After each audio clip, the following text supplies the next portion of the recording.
नंद, शिखा, परिवार की लाडली बिटिया या फिर यूं कहें कि परिवार की आन बान और जान। जब घर में होती तो ऐसा लगता मानो घर में आसमान टूट पड़ा हो।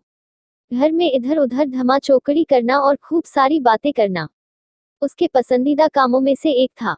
शिखा के दादाजी शिखा को बहुत प्यार करते थे, लेकिन आजकल उन्हें शिखा की एक चिंता और खाई जा रही थी, और वो थी शिखा की शादी की चिंता। बस दादाजी अब हर परिवार में शिखा का ससुराल ढूंढते, लेकिन शिखा को शादी के नाम से ही इतनी चित थी कि शादी का नाम सुनते ही वह गुस्सा होकर मुंह फुलाकर दूसरे कमरे में बैठ जाती। खैर, थोड़ी देर में उसका गुस्सा खुद ब खुद उतर जाता और वो वापस अपनी धमा चौकड़ी में व्यस्त हो जाती। काफी खोजबीन के बाद भी शिखा के दादाजी को कोई ऐसा परिवार नजर नहीं आया जहां वे अपनी लाडली बिटिया की शादी कर सके। इसलिए उन्होंने अपने बचपन के दोस्त से इस बारे में राय लेने का निश्चय किया। बस फिर क्या था, वे अपने दोस्त राय बहादुर से मिलने बरेली की ओर निकल पड़े। अगले दिन जब वह बरेली पहुंचे तो राय बहादुर ने स्टेशन पर ही उनके लिए गाड़ी भेज दी थी।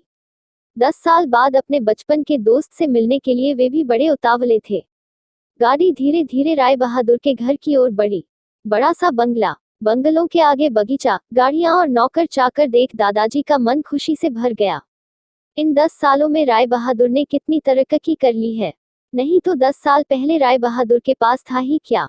बस यही सब सोचते सोचते शिखा के दादाजी अपने दोस्त के बंगला पहुंच ही गए।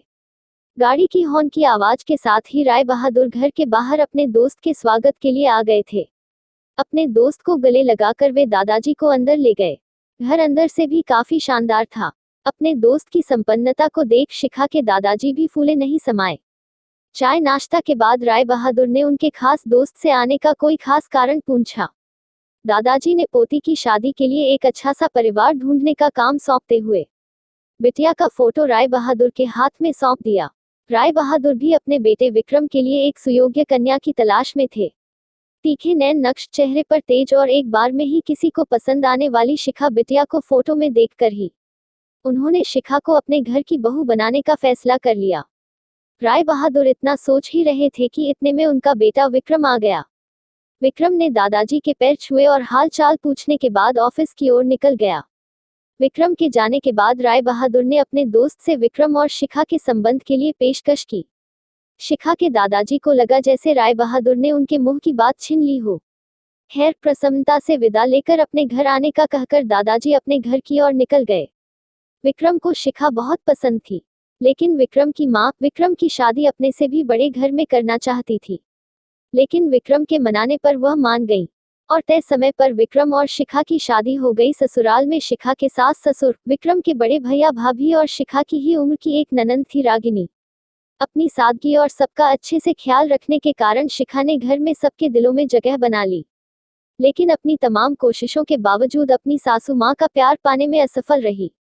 वह शिखा के हर काम में कुछ ना कुछ गलती निकाल ही देती थी। अपनी शादी की रात को ही विक्रम ने शिखा से साफ साफ कह दिया था कि घर के किसी भी मामले में मैं बिल्कुल नहीं बोलूंगा, ना तो मैं किसी बात पर मां से बहस करूंगा और ना ही तुम्हारा साथ दूंगा। तुम्हें अपनी समझदारी से ही काम लेना होगा। लेकिन शिखा की लाख कोशिशों के बावजूद भी सासू मां के व्यवहार में कोई परिवर्तन नहीं आ रहा था।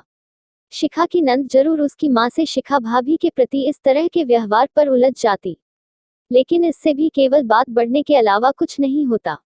इसी तरह करीब 1 साल निकल गया। शिखा और विक्रम को जुड़वा बेटियां हुई। यह समय शिखा के लिए अग्नि परीक्षा का समय था। शिखा का दर्द शिखा के लिए आंसू बन गया था। ससुराल में शिखा को संभालने वाला कोई नहीं था। विक्रम और उनके पापा ने शिखा को अपने मायके भेजने के लिए पहले ही मना कर दिया था। एक दिन रागिनी कॉलेज से आई तो उसने सभी को कॉलेज के सालाना कार्यक्रम में आने के लिए कहा, और यह भी कहा कि कॉलेज में उसकी भी 2 प्रस्तुतियां हैं, इसलिए आप सभी का चलना बहुत जरूरी है। खैर, ना चाहते हुए भी शिखा को अपनी दोनों जुड़वा बेटियों के साथ रागिनी के कॉलेज जाना पड़ा। कार्यक्रम की शुरुआत में गीत संगीत की कई प्रस्तुतियां हुई। उसके बाद मॉडलिंग राउंड शुरू हुआ। दर्शकों ने तालियों के साथ सभी का उत्साहवर्धन किया। मॉडलिंग में रागिनी ने भी हिस्सा लिया था।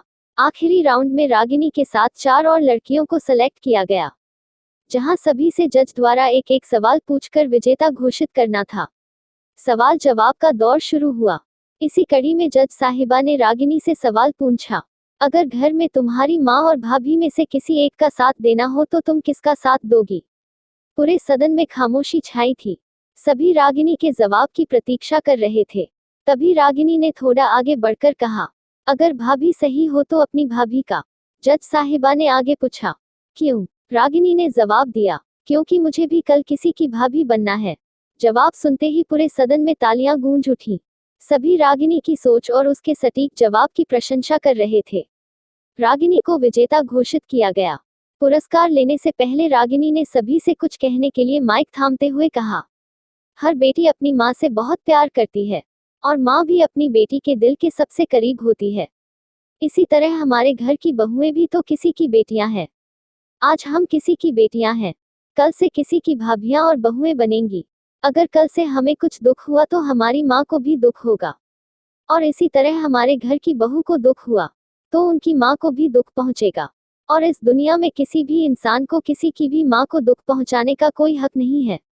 इसीलिए हर सांस अपनी बहू को अपनी बेटी समझे, तो आगे चलकर उनकी बेटी भी खुश रहेगी। रागिनी के इतना कहते ही पूरा सदन एक बार फिर तालियों की गड़गड़ाहट से गूंज उठा। तालियों की गड़गड़ाहट के बीच ही शिखा की सास ने शिखा को गले से लगा लिया। ऐसी ही शानदार कहानियों के लिए वीडियो को लाइक और चैनल को सब्सक्राइब करें। धन्यवाद।